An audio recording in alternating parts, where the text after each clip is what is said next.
Good evening, all. Good evening, one and all. On this occasion of World Down Syndrome Day, Baby Chakra platform, in association with Bloom IVF, has come up with an insightful session as to how to prevent genetic abnormalities in your children. So, hello all. I am Dr. Umaira Zaki Ahmed Sayed, आपकी host आज के session के लिए. I am a consultant, homeopathic consultant, and have a clinical experience of 8 years in gynecological field. I am a certified medical writer. I am a certified parenting coach and an author. So, hello guys. Let's Hi. kick, let's kickstart this session with by calling upon our guest speakers who are renowned doctors and experts in their field. Our first guest speaker is none other than Dr. Rishikesh Pai sir, who is India's leading gynecologist and pioneer in ART. He is trained in IVF by doing clinical fellowship in reproductive biology and embryology at Royal Women's Hospital, Melbourne, Australia. He did his master's in science at Eastern Virginia Medical School, USA. He is also the medical director of Bloom IVF Group. He has around eight IVF centers all over India, including Mumbai and Delhi.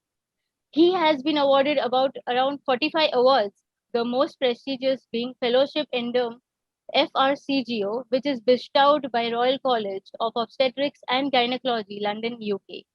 At present, he is the president of FOGSI, which is Federation of Obstetrics and Gynecological Society in India. He is the leading teacher and accommodation. He has written a number of articles as well as research papers and has delivered around 500 guest lectures all over India and abroad. So, welcome, Dr. Rishikesh Pai. It's great having you here. Thank you. Thank you very much, Dr. Umaira. And our second guest speaker is Dr. Nandita Palshetkar. Dr. Nandita has more than 25 years of experience in IVF and has treated 1,000 of infertile couples. She has been a pioneer in the field of infertility for last 3 decades. Yes, 3 decades, and have introduced various technologies for the first time in our country. She has held many posts, including the president of FOGSI. She has done her post graduation from GMC Mumbai and has continued as and went to Belgium for her further training. She is the president of Association of Maharashtra Obstetrics and Gynecological Society. She has conducted around 800 talks, contributed around 100 chapters and books, edited around 13 books, and delivered more than 60 orations. She has received numerous awards for her exemplary work in the field of women's health. She has trained more than 1,000 doctors in IVF, and throughout her career, she has received multiple awards and recognition in IVF field. So yes, it's great having you both legendary doctors on this today's session. So it's great having you both, Thank Dr. you. Rishikesh Pai and Thank you. Dr. Nandita. So before starting this session and moving forward, मुझे अपने दर्शकों को बताना है कि down syndrome होता क्या है. डाउन सिंड्रोम एक कंडीशन है in which a child is born with an extra copy of 21st chromosome, इसलिए उसे 21st ट्रायोसोमी भी बोलते हैं. आज वर्ल्ड डाउन सिंड्रोम डे है, जो आज यूनाइटेड नेशंस में से मतलब ऑफिशियली ऑब्जर्व किया गया है 2012 से. ये डेट की पेक्यूलरिटी ये है कि 21st मार्च ही क्यों सिलेक्ट किया है. 21st March being 21st is the 21st chromosome and March is the third month of the year, so that's why it depicts the triplication of 21st chromosome. So that's why today's day is observed as World Down Syndrome Day. So yes, moving ahead with our live session, I want to ask Dr. Rishikesh Pai sir, what is your take on World Down Syndrome Day, sir? नहीं, तो down syndrome जो है यानी chromosome 21 normally 2 chromosome होते हैं, तो थोड़े लोगों में तीसरा क्रोमोसोम भी हो जाता है, तो उसको क्रोमोसोम 21 के 3 कॉपीज होते हैं. ये प्रॉब्लम के कारण डाउन सिंड्रोम होता है और उसमें इंटेलेक्चुअल डेवलपमेंट ठीक से नहीं होता है, फिजिकल डेवलपमेंट ठीक से नहीं होता है, और इनका इंसिडेंस 1 in 1000 है. 1000 लाइव बर्थ में 1 in 1000 यानी हर 1000 लोग जो बच्चा पैदा करते हैं उसमें एक में एक डाउन में सिंड्रोम या डाउन बेबी हो सकता है। In fact all over the world अभी क्योंकि स्क्रीनिंग प्रोग्राम हम करते हैं, हाँ पर सर, स्क्रीनिंग करने के बावजूद भी 3,000 से 5,000 डाउन बेबीज वर्ल्ड पाए वाइड जाते आर हैं। Born every year. आप हाँ, समझ गए? okay, तो ये हाँ, इम्पोर्टेंट है। तो ये जो दिन चुना गया है, इसके लिए लोगों का जो एक नजर है उसको फोकस किया गया है। ओके, वी आर फोकसिंग ताकि पीपल रियलाइज दैट, एंड ये प्रिवेंटिव है, यानी अपन बराबर प्रेगनेंसी में टेस्ट करेंगे अच्छी तरह से, तो ये डिजीज को पिकअप करके जो बच्चा पैदा होने वाला है उसको प्रिवेंट कर सकते प्रिवेंट हैं। तो कर सकते हैं। प्रिवेंशन भी है। और जो बच्चे पैदा होते हैं उनको अपन अच्छी तरह से परवरिश करेंगे तो वो अच्छे बड़े भी बन सकते हैं। ओके तो ये जो डे वो सब सिग्निफाई करता है। Okay sir, thank you so much sir for your insight. Now I'll love to ask Dr. Nandita Palshetkar for your views on World Down Syndrome Day. Ma'am. मेरा थैंक यू वेरी मच. आज का दिन बहुत ही अच्छा है because ये जब हम सेलिब्रेट करते हैं दिन, उसके हिसाब से हम अवेयरनेस बढ़ा देते हैं और लोगों तक पहुंचते हैं. अपने कंट्री में नियरली 30,000 बच्चे एवरी ईयर डाउन्स के पैदा होते हैं और ये जो प्रॉब्लम है ये डेफिनेटली प्रिवेंटेबल है. तो आज ये डे जो WHO पूरा वर्ल्ड सेलिब्रेट कर रहा है कि अवेयरनेस बहुत इम्पोर्टेंट है कि ओके अगर पहले तो ये बच्चे होने नहीं चाहिए, ये हम कोशिश करेंगे, और अगर पैदा हुए तो उन्हें नॉर्मली ट्रीट करना चाहिए. आई थिंक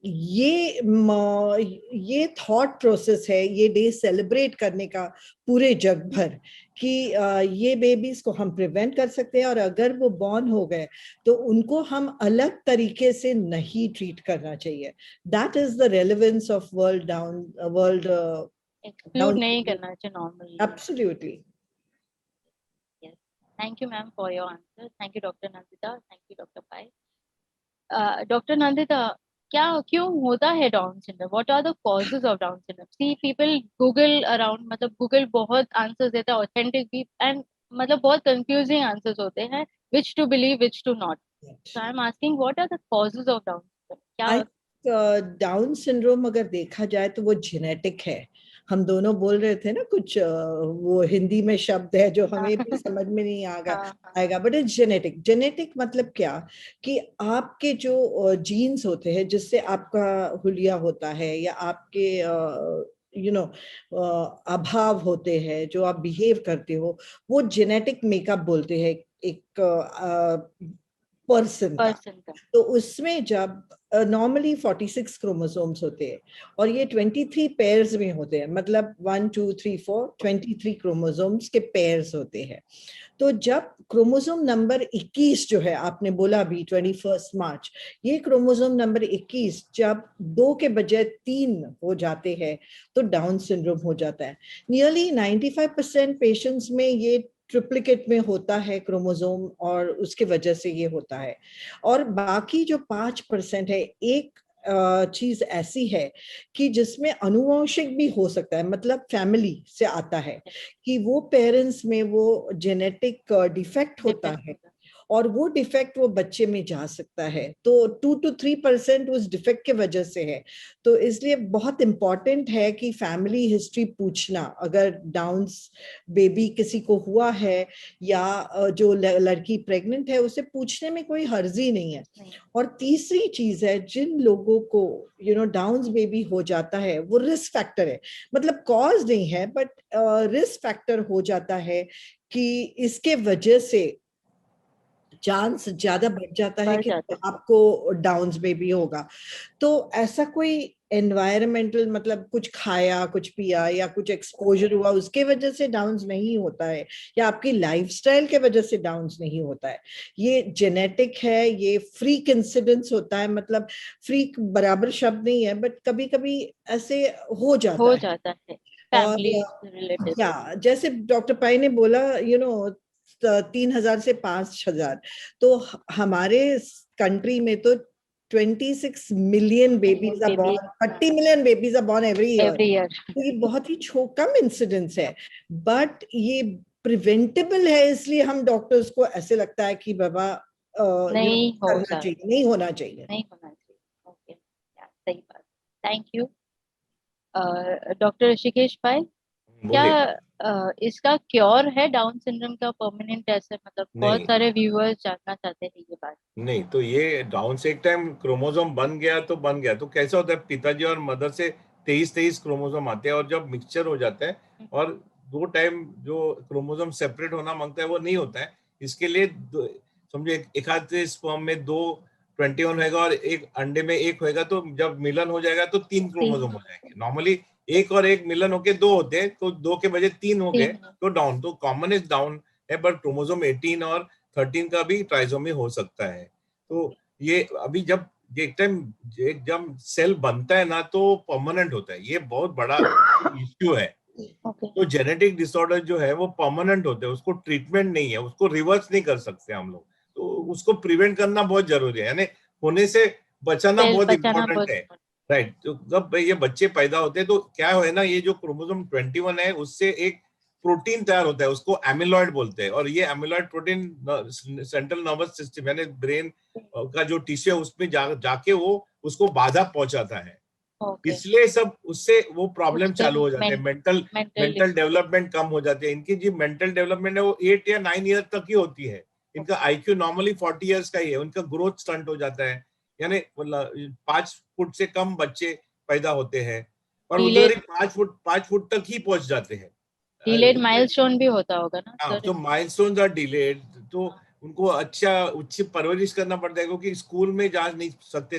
थोड़े लोग स्कूल जाते हैं आजकल, और 20% लोग जो है अमेरिका में अभी काम भी कर सकते हैं, बट वो भी शेल्टर्ड वर्क, यानी उनको थोड़ा छोटा मोटा काम हम दे सकते हैं। तो पिताजी और मम्मी को बहुत ही प्यार से बहुत बड़ा करना पड़ता है। It's a life long problem, यानी जन्मों का प्रॉब्लम है वो। So, but then this is great ना, यूएसए में शुरू हुआ है उन लोग को भी जॉब्स देना वगैरह, तो it is a great thing ना सर।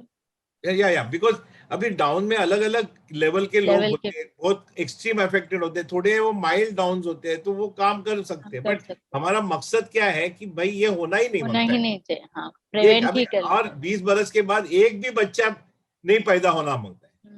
अवेयरनेस इतनी होनी चाहिए। अवेयरनेस भाई 20 बरस नहीं, 5 बरस रखो। 5 बरस 5 ईयर। हमारे दोनों में ना मैडम नंदिता बहुत ही ऑप्टिमिस्टिक भी है और मैं जरा पॉजिटिव रियलिस्टिक हूँ, बट बराबर है आप बराबर ये बोल रहे हो, ठीक है। इसलिए हमको बेबी चक्र जैसे जो प्लेटफॉर्म्स है उससे हमको सबको बताना है कि भाई आप प्रिवेंट कर सकते हो, बहुत जरूरी है, हर एक का टेस्टिंग करना जरूरी है। हाँ। और ये मैं इधर ये भी कहना चाहता हूँ, ये डाउन सिंड्रोम एक सिंबलिज्म, आगे बढ़ते हैं। बाकी के भी और पार्शियल डिजीजेस है जो इम्पोर्टेंट है, ये भी माइंड में रखना जरूरी है, यानी फोकस करना बहुत जरूरी है सर। अलग भी दूसरे जेनेटिक है, एक ही लेके नहीं बैठना है, सबको हमको स्क्रीन करना है, वो तो सही बात। Yes sir, moving forward, doctor Nandita, यार people with Down syndrome able to live their normal lives? As viewers जानना चाहते हैं कि अगर हो गया, चलो प्रिवेंट नहीं किया डाउन सिंड्रोम, लेकिन हो गया ऐसे बेबी, तो मतलब कैसे वो जी पाते हैं जैसे नॉर्मल लोग जी पाते? मेरा मुझे I mean, talking is very easy for me, to say that, yeah, you must take care of your child, everything, absolutely everything is fine, वगैरह. But मेरे हिसाब से कि जब आपके घर में किसी डाउन बेबी का जन्म होता है, तो जैसे डॉक्टर पाई ने बोला कि उसका अलग अलग स्पेक्ट्रम्स होते हैं, मतलब कई काफी नॉर्मल होते हैं, कई एकदम एक्सट्रीम स्पेक्ट्रम पे होते हैं, और ऐसे बोला जाता है कि डाउन बेबी हर वक्त हैप्पी होते हैं और स्माइलिंग होते हैं क्योंकि उनका चेहरा ऐसा होता है। बट ये सच्चाई नहीं है, क्योंकि उनके भी मूड्स होते हैं, उनके भी टैंट्रम्स होते हैं। तो एक आध कपल को, यंग कपल को ये हैंडल करना बहुत मुश्किल हो जाता है। बट आजकल मतलब इट्स अ टीम एफर्ट, और ये डाउन बेबी को ना हार्ट डिफेक्ट्स हो सकते हैं, तो ये सब चेक करना बहुत जरूरी है। अनीमिया हो सकता है, तो ये एक टीम होती है पीडियाट्रिशियन जो न्यूरो डेवलपमेंटल मतलब ब्रेन की डेवलपमेंट करता है, फिजियोथेरेपिस्ट, ग्रोथ वगैरह, जेनेटिसिस्ट, काउंसलर की दूसरा बच्चा होने के लिए। मेरे पास काफी पेशेंट्स ऐसे आए जो दूसरा बच्चा करना ही नहीं चाहते, वो डर जाते कि हमको अब नेक्स्ट दूसरा ऐसे नहीं सेक्शन होगा, दो क्योंकि हम ये बच्चा नहीं संभाल सकते। तो नेक्स्ट मुझे ऐसे नहीं हो, उन लोग को वो भी ये होता है। या वो भी डर होता है। तो आई थिंक एक एडवाइस है उनके लिए कि ये बार बार रिपीट नहीं होता है। आजकल टेस्ट है, जैसे डॉक्टर पाई बोले कि हम प्रिवेंट कर सकते हैं।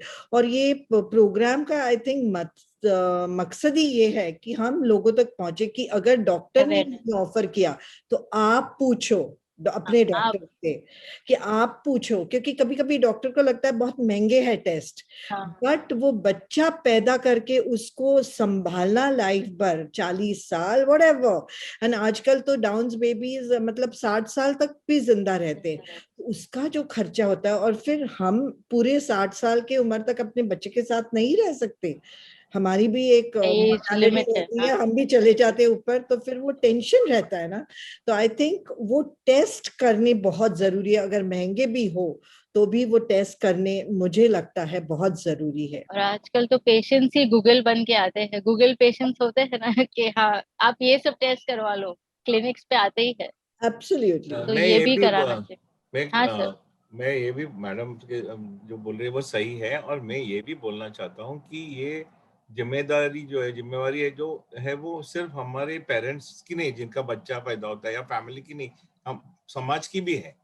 ये जो प्रॉब्लम बच्चे हैं वो उनकी जिम्मेदारी हम सबकी है, गवर्नमेंट की है, हमारी सबकी है। तो ये इम्पोर्टेंट है कि इनको प्रोटेक्ट करके इनको रेस करना। जैसे कि हमारे इधर इंडिया में गरीब लोग हैं, उनकी जिम्मेदारी हमारी ही है ना, जिम्मेदारी वो तो है, उनको भी अवेयरनेस हमारे करना साथ लेके चलना। हाँ। सिमिलरली ये एक इम्पोर्टेंट सेक्शन है, क्योंकि वो बहुत ही वल्नरेबल सेक्शन है, उनको और इसलिए हाँ। नहीं नहीं, उमेरा और ऋषिकेश, इनफैक्ट अपने इंडिया में 1973 में लॉ आया है about disability and you know children with disability, special needs, and it's a section 504 which I was reading कि डाउन्स बेबीज के लिए। तो ये अगर कोई किसी बच्चे किसी फैमिली को कोई तकलीफ दे रहा होगा तो डेफिनेटली आप ये लॉ की मदद ले सकते हो। तो ये भी आई थिंक इंफॉर्मेशन देना जरूरी है। आपने बिल्कुल सही कहा डॉक्टर पाई कि सबकी जिम्मेदारी है।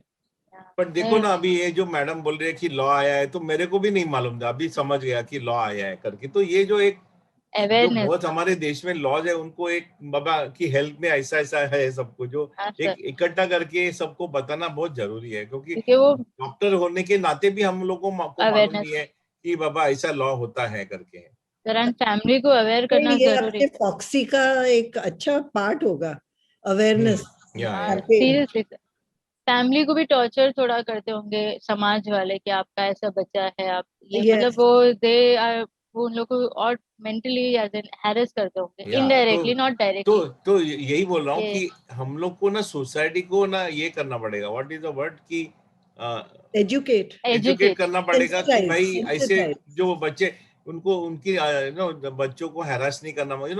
बच्चे छोटे होते हैं तो इनके लिए स्पेशल नीड्स के तो स्कूल्स होते हैं, बट लोगों का ये कहना है कि उनको यदि नॉर्मल बच्चों के साथ भी बड़ा किया जाए, ज्यादा एजुकेशन दिया जाए, तो वो भी उनको मदद कर सकते हैं। वो एकदम एक्सक्लूड नहीं फील करे लाइफ में। They will think yeah, we are also part of society. Absolutely. Thank you, ma'am, for Dr. Nandita, for your answer. Now, Dr. Pai, what are your suggestions to parents with special needs child? मतलब क्या suggestion है आप ऐसे अगर बच्चा special needs के लिए? तो एक पहली चीज यानी कि देखो, उनको अच्छी तरह से परवरिश करना। सेकंड, बेबी नॉर्मल बच्चा पैदा करना भी इम्पोर्टेंट है, क्योंकि आगे जाके जो सिबलिंग होता है वही उनकी केयर करते हैं। तो हम प्रॉपर प्रिकॉशन लेके देख ले कि भाई सेकंड बेबी बराबर ठीक से होए, ताकि वो बच्चा पहले जो बच्चा है उसको उसकी परवरिश करे ना। उनका जो बॉन्डिंग होता है ना सिबलिंग का, वो बहुत ही डीप बॉन्डिंग होता है, तो वो करना इम्पोर्टेंट है। तो ये और बाद में जैसे कि उनको मदद करना, उनको एजुकेट करना, यानी हो सके तो स्पेशल स्कूल में दाखला करना। और अगेन मॉनेटरी इश्यूज भी है, but lot of government schemes होते हैं जिससे उनको मदद हो सकती है, और धीरे धीरे उनको बढ़ा के उनको सेमी इंडिपेंडेंट करना इम्पोर्टेंट है। थोड़े लोग तो बहुत एक्सट्रीम होते हैं, उनको कुछ भी आप कर नहीं कर सकते, नहीं घर सकते। टोटली शेल्टर रहना पड़ता है, बट बहुत से लोग जो है वो उनको डेवलप कर सकते हैं, धीरे धीरे सिखा सकते हैं। तो ये सब करना इम्पोर्टेंट है। तो रिहैबिलिटेशन, बट नॉट ओनली मैंने फिजिकल रिहैबिलिटेशन, इंटेलेक्चुअल रिहैबिलिटेशन नहीं, पर सोशल सोशल रिहैबिलिटेशन रिहैबिलिटेशन करना, is very serious. Important. Yes, तो मतलब नॉर्मल स्कूल में डालना चाहिए या स्पेशल नीड्स? डिफिकल्ट है, जो बोल रहा हूँ मैं, नॉर्मल स्कूल में डालना डिफिकल्ट हो जाता है, बट जैसे मैडम नंदिता ने बोला कि जो माइल्ड होते हैं वो नॉर्मल स्कूल में भी, और उनके जो फ्रेंड्स है उनको प्रोटेक्ट भी करते हैं। Okay okay. तो और जो मैंने बहुत ही एक्सट्रीम है तो उनको तो घर में ही रखते हैं, बट मिडिल जो है सेक्शन उसको स्पेशल स्कूल्स में डाल के बड़ा कर सकते हैं हम लोग। हाँ वो तो है, सही बात है। Now doctor Nandita, how can Down syndrome be detected in first time? I think this is the simplest test जो है, और वो करनी चाहिए हमें, बहुत ही इम्पोर्टेंट है कि पहले 3 महीने में, जब अबाउट बिटवीन 11 to 13 वीक्स हम प्रेगनेंसी के बोलते हैं, मतलब 3 महीना कंप्लीट होने पर हम एक ब्लड टेस्ट करते हैं। उससे पता चलता है वो लेवल, सीरम पैप लेवल्स वगैरह, सीरम बीटा HCG वगैरह देख के हम एक रिस्क फैक्टर कैलकुलेट करते हैं कि हाई रिस्क है, इंटरमीडिएट रिस्क है या लो रिस्क है। मतलब इसका मतलब क्या है कि 1000 बच्चे अगर पैदा हुए तो आपकी रिस्क 1 in 1000 है, तो एक बच्चा डाउन्स का हो सकता है। तो वो रिस्क है। तो इंटरमीडिएट रिस्क जो है, हाई रिस्क ऑफ कोर्स 150 या 250 से कम 1 in 250 होती है, और इंटरमीडिएट रिस्क 750 और 250 के बीच में होती है, और लो रिस्क उसके नीचे हो जाती है। तो ये एक टेस्ट है, ये स्क्रीनिंग टेस्ट है। और दूसरा एक टेस्ट है जो हम, hello, can you hear me? Hello, I can hear you, I can hear you, you can अच्छा, दूसरा एक टेस्ट है जो सोनोग्राफी का टेस्ट है। ऋषिकेश भाई, a question for you. How can Down syndrome be detected in the second trimester? तो as doctor Nandita said कि जो पहला ट्राइमेस्टर है पहले 3 महीना प्रेगनेंसी का, और सेकंड ट्राइमेस्टर है बाद में का 3 महीना।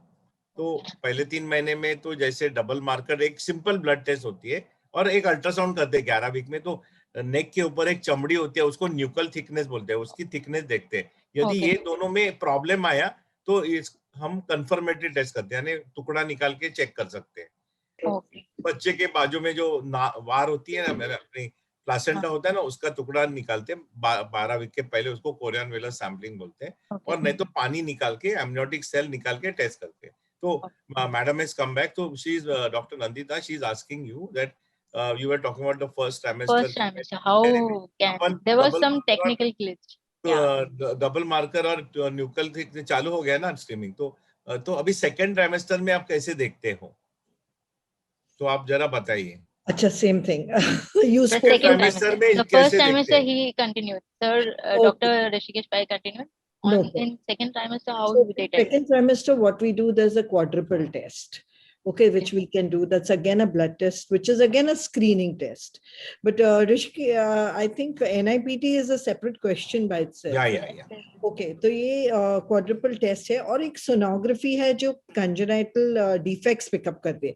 अगर there are sonography markers हम बोलते हैं, इस जो 16 to 20 वीक्स, मतलब 5 महीने के आसपास हम एक सोनोग्राम करते हैं, उसे जेनेटिक सोनोग्राम बोलते हैं, जहाँ पे हड्डी का मेजरमेंट्स लेते हैं, हाथ का, पाँव का, head circumference. The nose be something, the That is in the first trimester. Nasal bone और nuchal thickness जो है वो first trimester में लेते हैं। But यहाँ पे, as I mentioned before, cardiac defects हो सकते हैं।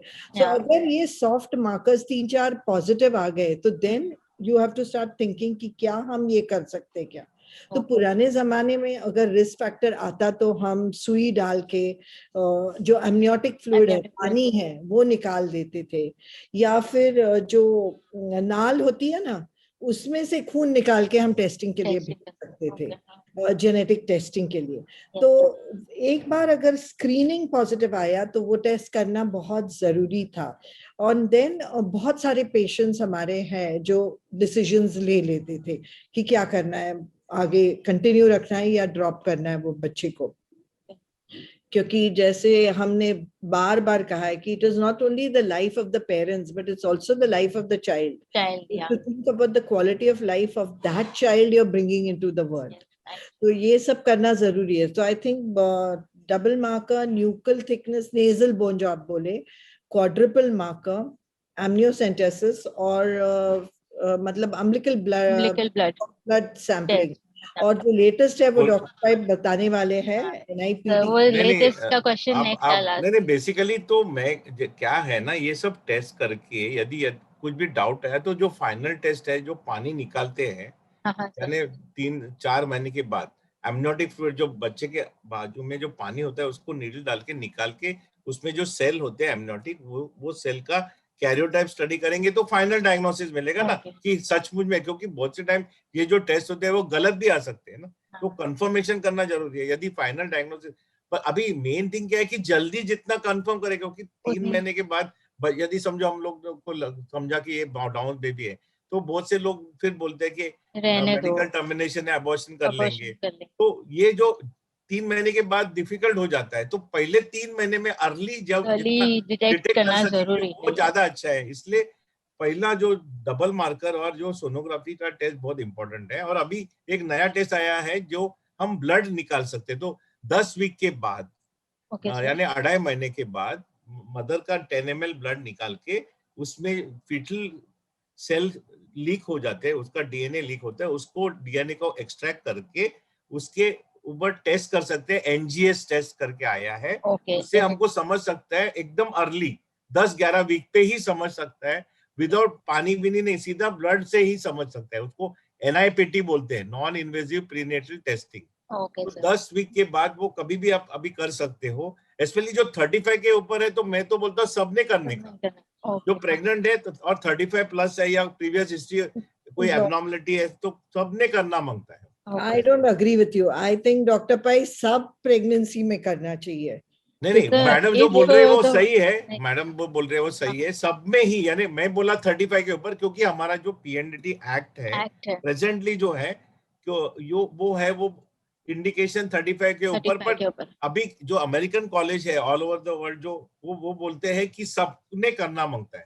सर अगर फर्स्ट प्रेगनेंसी नॉर्मल है तो उनको भी करना चाहिए, सबने रूटीन होना जरूरी है, ऐसा रिकमेंडेशन नया है। तो अभी हमारे गवर्नमेंट के साथ बात करके उसको फिलहाल 35 के ऊपर तो पक्का कर सकते हैं, 35 के भी कर सकते हैं, पर वो जरा थोड़ा ग्रे जोन एरिया है। So this test is very expensive. And what about our middle class and our sub-middle class people? ये जो टेस्ट है ना मिडिल क्लास के लिए अब हम लोग 12,000 रुपए तक दे सकते हैं ये टेस्ट। और देखो कैसा है ना, मोबाइल फोन जैसा है ना, जैसे हजारों मोबाइल आ जाएंगे तो टेस्ट चीप हो जाएंगे। जैसे कि कोविड में हुआ, पहले जब कोविड चालू हुआ एक ही NIV लैब था पूना का, अभी 4,000 लेबोरेटरी है वो है ना इंडिया में। तो वैसे ही टेक्नोलॉजी होके मेरा ये प्रेडिक्शन है कि और 10 बरस में ये टेस्ट 500 रुपए में मिलेगा।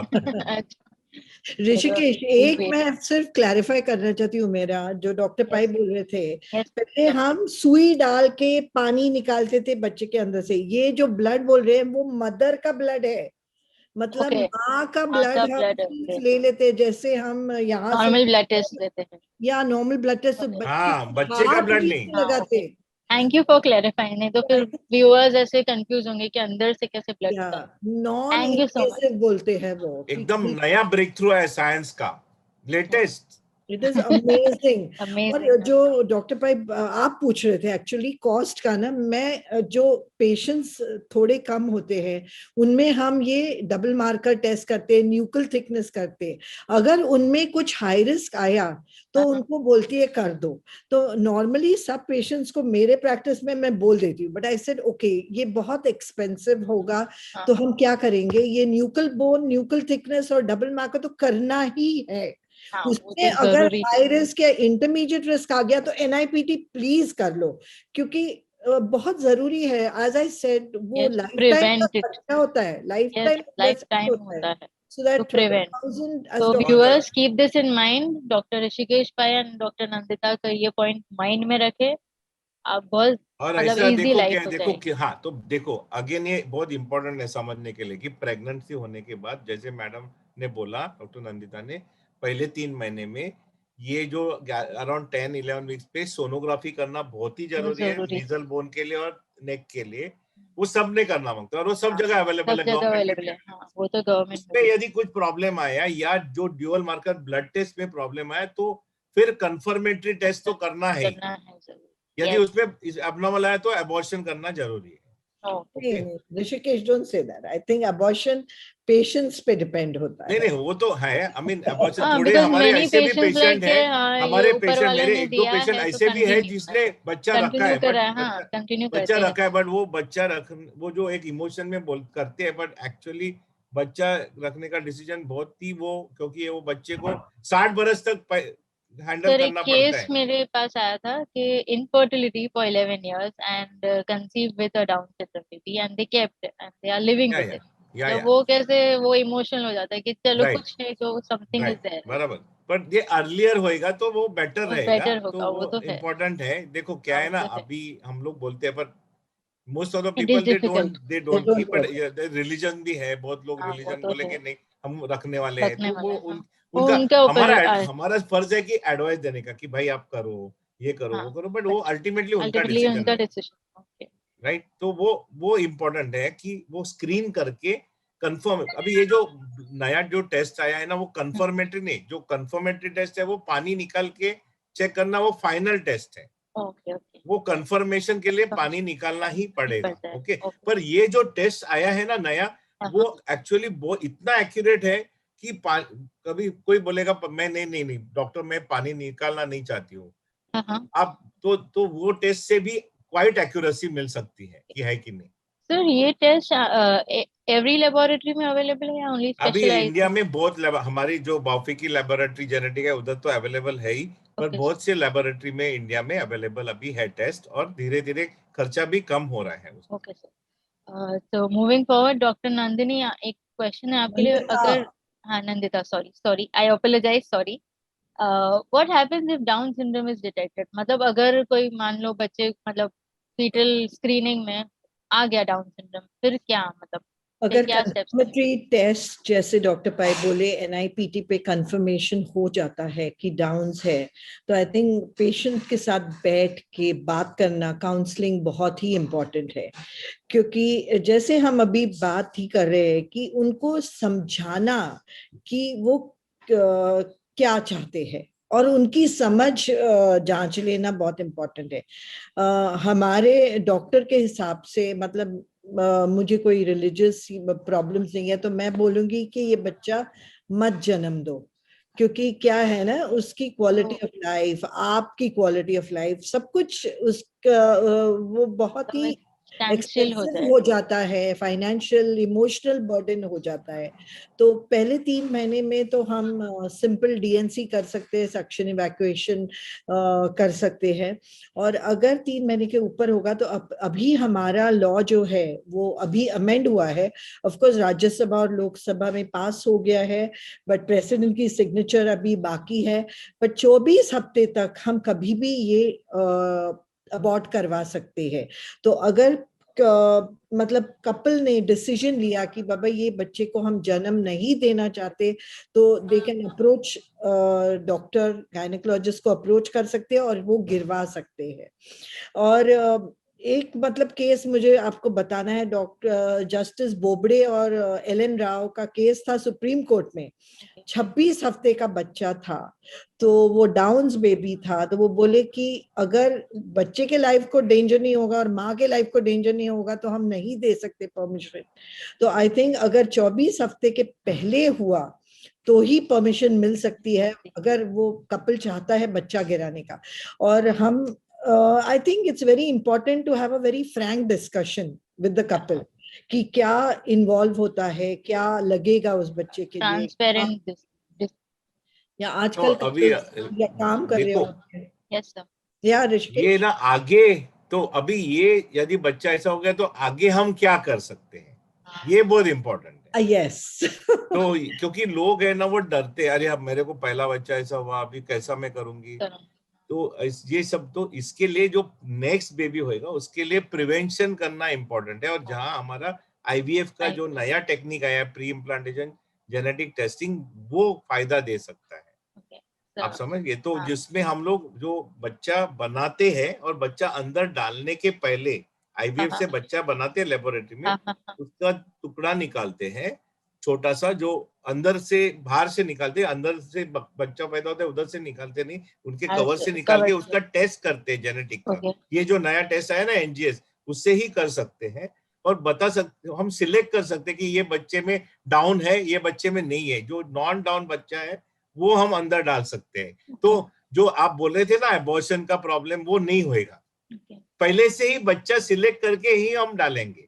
ऑफ कोर्स आपको मालूम है इंडिया में सेक्स सिलेक्शन इलीगल है, नॉट अलाउड, और आप जेल में जा सकते हैं। तो पर ये जो जेनेटिक प्रॉब्लम के लिए हम सिलेक्शन कर सकते हैं सिर्फ डाउन बेबी के लिए ही, यदि डाउन है या नहीं है। जो नॉर्मल बेबी है वो ही डाल सकते हैं अंदर, नॉर्मल चाइल्ड।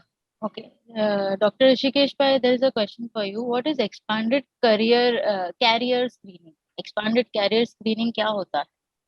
तो अभी क्या है ना, जो देखो क्या है, अपनी इंडियन सोसाइटी में दो पार्ट है। एक तो जो बहुत ही मैंने डेवलपिंग पार्ट है, उनको तो बेसिक एम्यूनिटीज, बट बहुत सा ऐसा भी पार्ट है जो एडवांस लोग है। और अभी जैसे मैंने आपको बोला कि फ्यूचर क्या है, कि पहले ही बच्चा ऐसा एबनॉर्मल नहीं होना जरूरी है। एबनॉर्मल नहीं बोलते आजकल, एटिपिकल बोलते हैं। एबनॉर्मल गलत लैंग्वेज है, एटिपिकल बच्चा होना बहुत जरूरी। तो उसके लिए शादी होने के टाइम में ही हम टेस्ट कर सकते हैं दोनों, हस्बैंड और वाइफ का। क्योंकि देयर आर दो टाइप के जेनेटिक प्रॉब्लम्स है। एक है ना ये जो डाउन सिंड्रोम प्रॉब्लम है, बट थोड़े जो बहुत से 3000 से 10,000 जीन से जहां सिंगल जीन डिफेक्ट से प्रॉब्लम हो सकता है, जैसे कि थैलेसीमिया, जैसे कि सिकल सेल एनीमिया। तो ऐसे प्रॉब्लम में हम दोनों हस्बैंड वाइफ को पहले ही टेस्ट कर सकते हैं। बिफोर तो कंसीविंग, अभी तक तो सिर्फ थैलेसीमिया या सिकल सेल पर, अभी 300 जीन्स के लिए टेस्ट कर सकते हैं पहले से ही। शादी के बाद इमीडिएटली, बच्चा होने के पहले आप जा सकते हैं, हमारे पास आ सकते हैं, बोलते हैं हमको एक्सपांडेड कैरियर स्क्रीनिंग मांगते हैं, हम दोनों का ब्लड कलेक्ट कर लेंगे। और 3,000 से 300 से 3,000 जीन, इंक्लूडिंग जो 4 मेन कॉमन है, जैसे कि अपना क्रोमोसोमल डिसऑर्डर डाउन देखने के लिए Robert syndrome translocation, then fragile X syndrome करके है, थैलेसीमिया है, सिकल सेल है, डीएमडी है, Duchenne muscular dystrophy, and spinal muscular atrophy, plus और 300 जीन चेक करके देख सकते हैं। यदि दोनों में ऐसा जीन निकला तो जब पहला बच्चा पैदा होएगा तो हम चेक करके देख सकते हैं, आईवीएफ करके ही चेक करके देख सकते हैं कि भाई बच्चे में कुछ एबनॉर्मलिटी है क्या, और नॉर्मल बच्चा डाल सकते हैं अंदर। टेक्नोलॉजी, जैसे डॉक्टर नंदिते ने बताया कि प्रेगनेंसी टेस्ट करके भी वो एमनियोटिक फ्लूइड एनालिसिस या कोरियन मिलर सैंपलिंग करके चेक करके देख सकते हैं, और यदि वो चाहे तो वो बच्चा डिसकंटिन्यू कर सकते हैं। ओके नंदिता, आपको कुछ बोलना है, बात ऐड करना है? या आई थिंक ये जो आईवीएफ की टेक्नोलॉजी आई है वो बहुत ही सिंपल है। हम सिर्फ 10 दिन इंजेक्शंस देते हैं लड़की को, 2 या 3 सोनोग्राफीज करते हैं, और फिर जो एग्स निकालने की जरिया है वो बहुत सिंपल है, 10-15 मिनट का काम होता है, और नीडल से हम निकालते और 2-3 घंटे के बाद पेशेंट घर भी जाते हैं। और उसके बाद जो लेबोरेटरी में काम होता है वो डॉक्टर पाई ने बताया कि बच्चा बनाते हैं, उसको टेस्टिंग करते। तो आई थिंक ये जो टेक्नोलॉजी है वो ऐसे पेशेंट्स को बहुत ही यूजफुल होगी जिनको पहला बच्चा डाउन्स बेबी हुआ है या फैमिली हिस्ट्री हो, जैसे कि कोई प्रॉब्लम हो, हीमोफीलिया हो, सिकल सेल डिजीज हो। अपने कंट्री में बहुत सारे अनीमिया के प्रॉब्लम्स होते हैं जो जेनेटिक होते हैं, तो वो सब हम चेक करके रूल आउट कर सकते हैं। और ये बहुत ही इम्पोर्टेंट टेक्नोलॉजी है जो इजीली अवेलेबल है आज। हम काफी सालों से कर रहे हो गए। Yes yes, and it's very awareness is needed. awareness is needed. Sir, Dr. Rishikesh Pai, there is a live question for you from Shruti Toro. At what age is Down syndrome detected? She wants to know कि कब detect हो सकता है Down? Sir You're muted. So you're muted. Sorry, age कौन सा as, यानी pregnancy में तो अर्लियर जैसे मैंने बोला फर्स्ट ट्राइमेस्टर या सेकंड ट्राइमेस्टर यानी पहले 3 महीने में भी डिटेक्ट हो सकता है, पर यदि बच्चा डिलीवरी होने के बाद पीडियाट्रिशियन, क्योंकि बहुत से कैरेक्टरिस्टिक्स है जैसे कि फेसेस यानी फेस अलग तरीके का होता है, गैप होता है फिंगर्स के ये बीच आईब्रो में, रिजेस, हाँ, आईब्रो का प्रॉब्लम होता है, तो Problem अलग होता है। अलग बहुत से ऐसे कैरेक्टरिस्टिक्स है जिससे हम पिकअप कर सकते हैं, और यदि डाउट आया तो हम टेस्ट करके भी देख सकते हैं। तो वो टाइम बच्चे का जस्ट ब्लड कलेक्ट करके सिंपल कैरियोटाइप करके जो टेस्ट है वो करके अपन अपने को समझ सकता है। वो 2-3 हजार का ही टेस्ट होता है, 4,000 का, तो वो कैरियोटाइपिंग से समझ सकता है कि डाउन्स है कि नहीं और कौन से लेवल का डाउन है।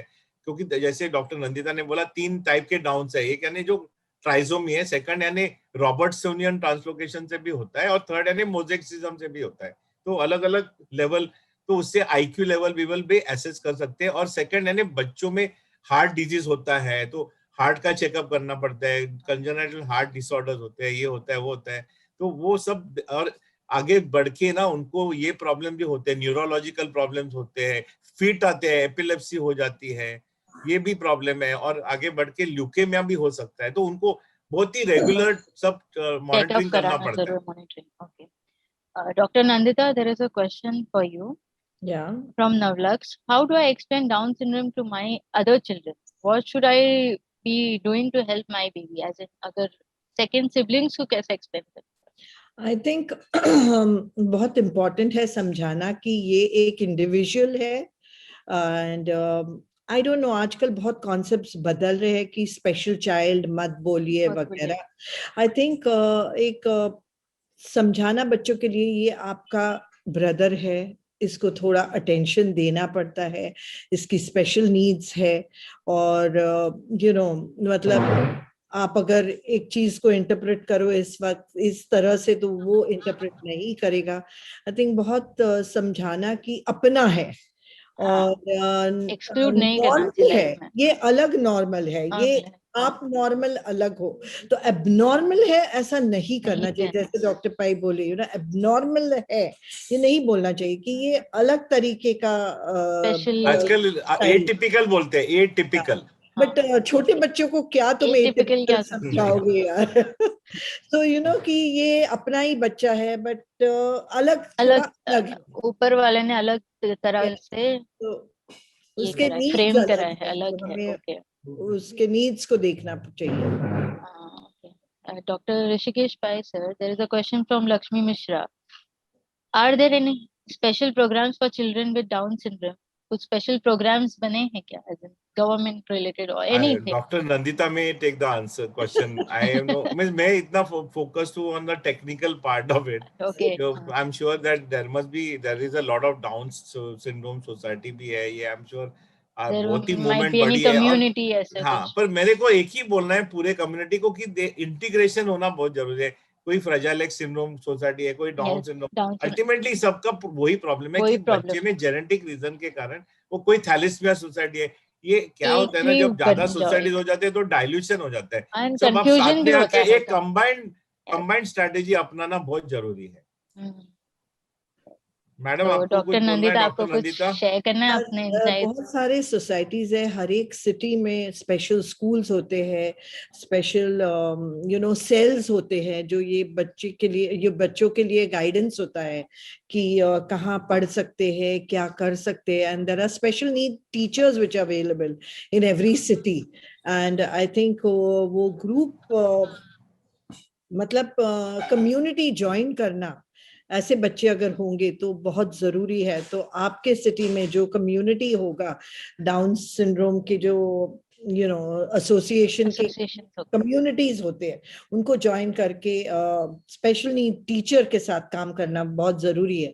And as I said before, आपका बच्चा अगर बहुत माइल्ड होगा तो ही can join the normal stream. I think it's very important to give a support. आजकल इवन ऑटिज्म वगैरह, if the support is given right from 1 year, 1.5 years to 2 years, सब ट्रेनिंग चलता है, उनका काफी कुछ एक्सरसाइजेस होते हैं जो हम ये बच्चे And को देते हैं, काफी इम्प्रूवमेंट भी देखा गया है. yes, and they enter the mainstream say at 6 years, 7 years, 8 years. So I think ये birth से करना बहुत important है कि find out करना और वो तरीके से आगे बढ़ना चाहिए, तो ये बच्चे को definitely फायदेमंद होगा. So as many good things come to an end, our insightful session is also ending. Yeah, we would like to give one message. So my message to everyone is that you have to think that every pregnancy you have to monitor. पहले से ही एक test करना important है. जो गरीब लोग है definitely government hospital में पूरी सुविधाएं उपलब्ध है, और जो प्राइवेट है वो प्राइवेट में डिमांड करना जरूरी है, और वो स्क्रीनिंग होना बहुत ही जरूरी है. ओके, और जो बच्चे ऑलरेडी जो पैदा हुए हैं उनके लिए मेरे को लगता है कि जॉइंटली पूरे सब अलग अलग सोसाइटी मिलके आके उनको पूरे ऑलरेडी अपने देश में अपने समाज में टोटल अवेयरनेस है, not only for atypical children, पर देखो ना अभी मैटरनिटी लीव भी 6 महीना बढ़ा दिया है ना. यानी सब जगह यानी गवर्नमेंट की एटीट्यूड चेंज है. तो हम लोग भी बोलते हैं अच्छा चलो 6 महीना आप घर में रहो, आराम करो और बाद में आ जाओ, पर ये सब है, पर प्रिवेंशन इंपॉर्टेंट है, क्योंकि हर टाइम अपन एक बच्चा पैदा करेंगे जो एटिपिकल है तो उतना बर्डन समाज पे नहीं, पेरेंट्स पे, समाज पे, गवर्नमेंट पे, सब पे आ जाएगा. I think I would like to say कि आजकल हम टेक्नोलॉजी के युग में रह रहे हैं, तो जैसे हम जैसे IVF, genetic diagnosis, PGT, pre implantation genetics वगैरह बहुत सारे एडवांस टेक्नोलॉजीज हम इंडिया में लेके आए हैं, एंड हम कोशिश कर रहे हैं कि वो कम से कम कॉस्ट में हम ऑफर कर सके. तो आई थिंक लोगों को उसका फायदा लेना चाहिए कि ऐसी टेक्नोलॉजीज जो अवेलेबल है. अरे हमको हार्ट अटैक आता है तो थोड़ी हम बाईपास के लिए चले जाते हैं, हम एंजियोप्लास्टी करते हैं ना, टेक्नोलॉजी यूज करते हैं. तो बच्चा तो पूरा लाइफ का सवाल होता है. तो आई थिंक अगर टेक्नोलॉजी यूज की कि हमें एक हेल्दी बच्चा हो, तो I think that is fantastic. That is my message to everybody कि टेक्नोलॉजी को अपना लो, जो अच्छी है टेक्नोलॉजी वो यूज करो और बी हैप्पी, एंजॉय. मैं दूसरा बोलना चाहता हूँ, खर्चा है ना वो सही करो, डिलीवरी अच्छा, खाना अच्छा मिलता है वो नहीं, वो तो सब आप करो, बट मेन जो है वो खर्चा जो टेस्ट है उसके ऊपर करो. Yes. As we come to an end of this insightful session, I am sad as in the session is ending. इतना सीखने मिला है. I hope many viewers have cleared all the unanswered queries and they have enjoyed the session. And thank you so much, Rishikesh Pai sir and Dr. Nandita Palshetkar ma'am. Thank you for giving your time to us, to sharing your insights on this crucial topic. And I hope many people are benefited. Thank you, Baby Chakra. Thank you, Bloom IVF, for organizing such a live session with energizing doctors with so much insight, and I thoroughly enjoyed it. So thank you. Thanks to everyone. Thank you. Okay, bye. And to know more about fertility treatment, please fill out the form. The link is given in the bio. So please note, viewers, to know more about fertility treatment, the link is given in the bio. तो thank you मेरा जी, thank you very much. हमारा जो genetics का wing है उसको बॉफी की genetics बोलते हैं. और कोई किसको यदि कुछ इन्फॉर्मेशन मांगता है तो वो आप उधर वेबसाइट पे जाके इन्फॉर्मेशन ले सकते हैं, और कभी भी आपको हमको कुछ पूछना है तो हम जो फ्री में इन्फॉर्मेशन आपको दे सकते हैं, कुछ प्रॉब्लम नहीं. Boffici, no? What is the website? Boffici, BAUFICI. Okay, thank you so much. Thank you, audience, to be so active, and thank you for enjoying it. Thank you. The link is in the comment box. Please go through it. Have a lovely weekend, lovely Sunday. Be safe, maintain social distancing, wear your mask, and thanks a lot. And remember that today's World Down Syndrome Day. Yes. Thank you, Bye. sir.